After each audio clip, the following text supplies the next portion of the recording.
Mga biktima ng multi-million peso sanlatira scam dumulog sa NBI para magsampa ng kaso laban sa nagpakilalang may-ari ng condo unit sa Rizal. Brigada Jigo Custodio, ibrigada mo! Live report! Nagsampa ng reklamo sa National Bureau of Investigation ang mahigit 20 individual na nabiktima ng multi-million peso sanlatira scheme.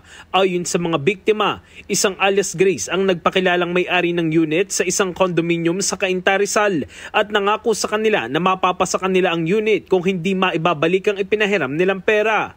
Anila, kapalit ng pagpapahiram ng 200,000 pesos hanggang 400,000 pesos ay patitirahin sila sa isang condo unit nang hindi nagbabayad ng renta sa loob ng 2 taon. Nang malaman na scam ang nasabing sanlatira, humingi ng tawad si alias Grace sa kanila at nangako pang ibabalik ang pera pero hindi na umano sila kinausap pa. Sinabi ng ilan sa mga biktima na sina alias Jane at Aris na masakit ang naging pangyayari pero hindi na sila umaasang maibabalik pa ang daan-daan libong pisong nakuha ng mga scammer.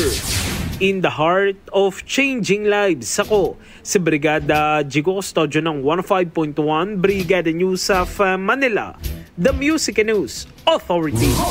Ang bahaging ito ay hatid sa atin ng Drive Max Coffee. Ligayang tuloy-tuloy!